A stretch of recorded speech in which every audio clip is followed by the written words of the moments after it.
How's it going, Rogues Gallery, and welcome! Today I am so excited to share with you all this. This is the latest Red Zone Rogue splash art playmat kind of thing. We also have this in sleeves. These are available right now on redzonerogue.com, but that's not all. Today I'm going to talk to you about the creative process that goes into making something like this, starting from the initial idea and commission level, talking with the artist and everything that goes into it. I think it's going to be a really fun video. I think a lot of people out there don't really know about what goes into these kind of projects, especially ones with artists as phenomenal as this one. This artist is Silvia Meliani, an absolutely fantastic, world-class artist. One of the best ones I've ever worked with, and I honestly believe this is one of the best pieces of splash art I've ever seen. It is so gorgeous. I am so proud to call this a Red Zone Rogue original, featuring our main character, Kadiko. I'm just so happy with how this turned out. And as you can see, there is a signature down on the bottom. I am signing and numbering the first print run of these playmats. It's going to be out of 30. I only made 30 of these, and we're going to sign and number them. Now, if they all sell out, I'll print more, but I'm not going to sign or number them. So this is a kind of a fun thing I wanted to do after doing that 10K playmat. That went over so well. I figured I'm going to do the same thing here, except this time I'm going to number them. It also gives people who are here right now watching this video who want to support me, you get something cool. You get something cool and exclusive. You get this awesome playmat as well as the signature, you know, something unique. But I'm just so excited to talk about this. If you couldn't tell, like I absolutely love this, and the playmats turned out so well. These are stitched playmats, which is something I've never done before. They're much sturdier than the other playmats that I did. Honestly, one of the biggest downsides I've had with stitched playmats are like sleeves catching it, and I've tested these and they don't. They're pretty flat and they don't actually catch the sleeves, which is awesome. Also, for you Flesh and Blood fans out there, you may see some things that you might recognize in this picture, as well as a reference to our 10K playmat. So yeah, we're going to talk about this. We're going to talk about the design process and everything that went into it. But before we get to that, I want to talk about these. These are matching Red Zone Rogue sleeves made by Dragon Shield. And through my partnership with Dragon Shield, I do have an affiliate link with them in the description down below. I will be selling these sleeves on redzonerogue.com for $25. And you will have a discount if you bundle this with any playmat on the website. So you get about $5 off of the sleeves if you bundle it with any single playmat on the website. I've made some of these in the past, tested them out, and they are phenomenal. And so we'll talk about the making of these sleeves as well, because Silvia actually, she's such a wonderful artist. She actually made not exactly a separate piece, but she extended the art for the sleeves in particular. So we'll talk about that too. The sleeves are on pre-order on redzonerogue.com. I will be getting them by the end of April, but hopefully sooner than that. But the playmat is available right now. I normally don't like doing pre-order kind of stuff, but I figured, hey, since I'm debuting the playmat now, and folks who might want to get the discount, we're going to be able to pre-order it and get the discount, and you know, you'll get the sleeves shipped whenever they come in, but you will get the playmat shipped as soon as possible. Once again, I'm so stoked. So let's set this aside for now. We're going to use like just pop-up images now, and we'll talk about the creation of this playmat. So way back last year in 2021, I had the idea of doing something phenomenal for our 10K celebration. And for that, I reached out to several Flesh and Blood artists. I want to basically just work with Flesh and Blood artists to do all of our splash art that aren't anime style, basically. And I reached out to several, and I heard back from 3. Actually, I heard back from all of them, but we're going to talk about 3 in particular right now, because those are the ones that really matter for this story. So I heard back from Bima, I heard back from Silvia Meliani, who did this particular piece of artwork, and I also heard back from Emanuela Crovius. And 2 of them said, I would love to work with you, but I can't right now. Let's do that in a future date, if you're okay with that. And I was like, of course, I still want to work with you. The other artist, Bima, said, I'm good to go right now. And so he's the artist I went with for our 10K celebration playmat. But that still leaves the other 2 artists kind of in the back pocket that we're going to be working with. And both of them said they would be ready around the beginning of the year. And so unfortunately, it kind of lined up at a bad time for me because it's really expensive, but I'm not going to say no to this, and I had been saving for this. So at the beginning of the year, in around January or so, I started the projects with both Silvio Meliani and Emanuela Crovius. And those are going to be the 2 playmats, the 2 big flesh and blood style playmats that I released this year. I really only want to release around 2 per year because of the amount of, time, cost, and effort that goes into making these things. They're not cheap. These, I'm paying commercial rates. Like, I have commercial rights to all of these. I'm basically paying the same that a studio like Legend Story Studios or something would be paying for their artists. And I want that quality too. I want that premium, top, like best quality. I want to get artists that I really believe in. I want to support them and get this awesome stuff. I just want it to look as cool as possible. So that's kind of the history behind how this got started. Sylvia was kind of the first to get started, and so this mat, the Kadiko's Library, is going to be the first one, obviously releasing today.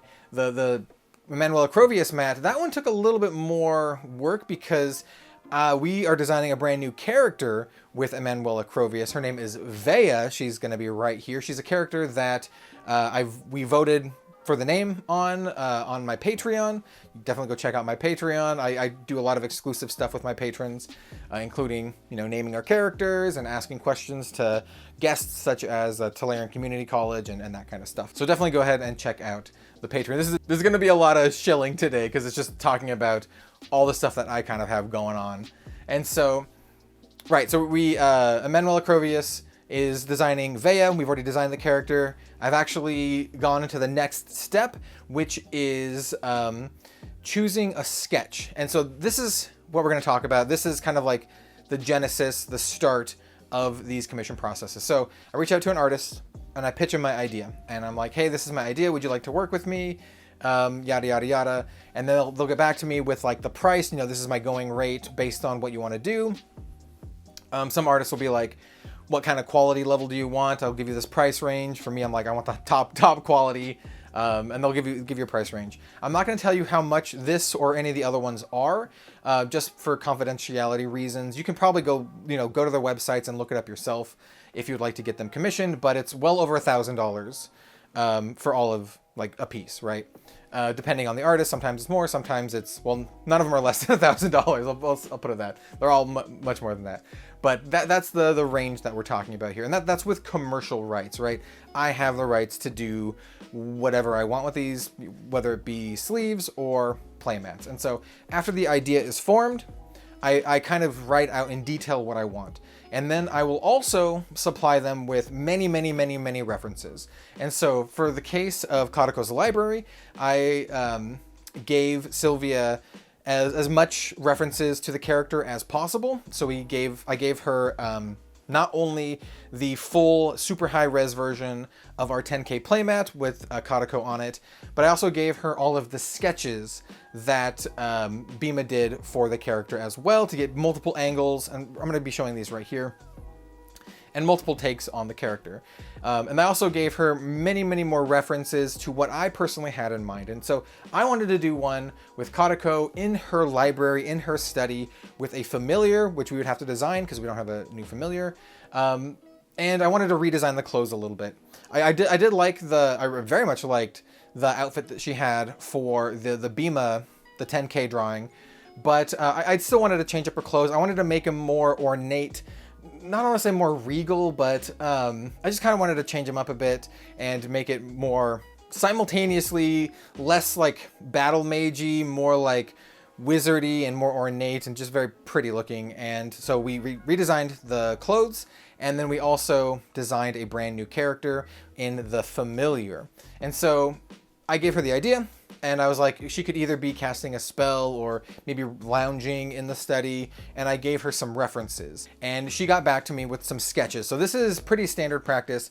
After you agree on what you're doing and settled on a price and all of that kind of stuff, usually the artist will get back to you with some sketches, usually with multiple different scenarios, right? So you can choose which scene or scenario you want. And so these are the scenarios that Sylvia got back to me with. And honestly, I loved all of them. I love the different takes on all of them. And you can obviously see which one that we ended up going with, but I really love the one of her just kind of like lounging in the chair. I love, well, there's two of her kind of lounging in chairs, but there's one that's like a perspective outside looking in. There's kind of a more like intimate perspective. And then there's the one of her like casting the spell. And I really like the dynamic spell casting aspect of it. And then we also had multiple ideas for the familiar, and I was like, you know, it could be like a cute little dog. I mean, I have a cute little dog, or maybe a dragon or something like that. And we really ran with the idea of the dragon because I thought that would be just super cool just to have like this dragon familiar. I love dragons, and I think it'd be cool for, you know, as a character for Kadiko to have this dragon who could like fly around her library and study, you know, grabbing scrolls and bringing them to her and you know, helping her out and that kind of stuff. And so that was kind of like the genesis of this. And then from there, I chose which of the sketches that we're going to go with. And from there, we proceed to the rough color stage, where basically it's just a very, very rough color of the character. And at this point, I really, really wanted to define Kadiko's face, because in the 10K playmat, you don't really have a good look at her face. It's kind of like at this, not the best angle for defining a character's face. And I really, really wanted to define her face in this piece. And so at this point, I sent Sylvia a couple references for faces that I liked. One of them was from League of Legends, but this is kind of the vibe that I wanted to go with my characters. Kind of like that pseudo-realistic, but also still pseudo, you know, cartoony kind of vibe, like the League of Legends style vibe. It's the same kind of vibe that Flesh and Blood has for a lot of their characters too. It's like not hyper-realistic, but sort of, right? It's still got like the painterly animated aesthetic, and that's kind of I wanted to go. It was also during this time that Sylvia got back to me with some different designs for the clothes. And here you can see some different options for the, you know, basically first draft of the clothes. And during this portion of the design phase, you know, we can freely change what she looks like and, you know, toss ideas around. This is the best time to decide what we're exactly going to do, because after the rough color is when the actual final version starts, and you really don't want to mess with stuff at that point. Though Sylvia is such a fantastic artist, she was very, very open to work with me on any changes that I wanted, but I also didn't want to create more work than intentional. And so when she got back to me with the clothes ideas, I gave her some more suggestions about, you know, at first she had kind of like this corset on the outside, and I was like, I think we should have the like more on the inside and the robes on the outside, and also the robes like going all the way down to the ground, like they're just kind of like sorcerer wizard robes, but with like the splits down the legs. And she came back with just an absolutely phenomenal costume. It actually blew me away once I started seeing the details, and we'll show you the transition here. So we have the rough color, right? And then after the rough color, she comes back to me with all of the changes that we talked about. So you can see the difference in the face already. The face is starting to look closer to like what I had suggested, as well as some of the details coming in on her outfit. And the details on her outfit just get more and more intricate as we go, and you can see here as we progress, you know, how the details are manifesting. At one point we changed the position of the dragon as well, because Sylvia felt like it didn't create the best dynamic. It looks better just having the dragon rest on her shoulder rather than just flying in the background. And once again, I agreed. And that's one of the things I just love so much about working with Sylvia, because she was, you know, willing to not only make changes that I suggest, but also like suggest changes that she thought would be good. And that's something we talked about going into this. I was just like, I want this to be the best piece possible. And so if you have any ideas, I'm very much open to them, because you're the artist. I'm not the artist. You have a better eye for this kind of stuff than I do. And so I was willing to, you know, very much work with her. And this is something I do with all the artists that I work with. We also suggested at one point early on, is I wanted a reference to the first piece of art with Kadiko in there, so we do have a reference in the background. And Sylvia also suggested we have some references to Flesh and Blood cards and things in the background too. And I was like, yeah, let's do it. That's a fantastic idea. So the references to the stuff in the background, that was actually Sylvia's idea. And I just kind of suggested which ones we do. She suggested a couple of them and I suggested the other ones, but yeah, I'm just so happy with how this turned out. And as you can see, as it progresses, we come to the final version. This entire process took about 1 or 2 months or so, with kind of just like a back and forth between her and I. I didn't really have a set date. I just wanted to get this playmat done by the first quarter of the year, but no real, date. And then once it was done, I immediately started production. I myself added the Flesh and Blood zones, and I also added my logo on the bottom. Those are just things that I did in Photoshop. But yeah, that's basically the design process that goes into it. There are multiple times during the process where I can, ask for revisions if I want. All of the artists that I've worked with so far have been really, really good about that. But honestly, she just did such a good job. At some point, I was just like, no, it looks amazing. We don't need any revisions. And she would just come back with stuff that absolutely blew me away. So like, if you take a look at the scroll, you can see like the polyhedron on the scroll is actually the spell that she is casting, and just little touches like that really make this piece come together. The dragon and the lighting on the dragon look absolutely phenomenal. And once again, I really love the intricate detail on her outfit. This is going to be Kadiko's main outfit going forward. I love it so much. It is so good. And so once again, if you would like to pick up this playmat, it's available right now on redzonerogue.com. I have 30 available, and all of them will come numbered and with a signature. Once again, I'm so happy with this. I'm so honored. I just love it. I love it so much. It's hard to state how much I enjoy being a part of this creative process. We're gonna have one more of these later this year, and maybe some anime ones for those into anime. But yeah, this is just something that I've been working hard on. Well, Sylvia's been working hard on this. I have been doing the directorly role. All of the credit goes to Sylvia. She's an absolutely phenomenal artist that should be hired more for just personal commissions, but also for card games and everything else. She is so phenomenal, so great to work with. I cannot recommend her enough. I really hope that she gets hired for more stuff. I, once again, can't understate how brilliant this is. Thank you so much for watching, everyone. And we'll see you next time.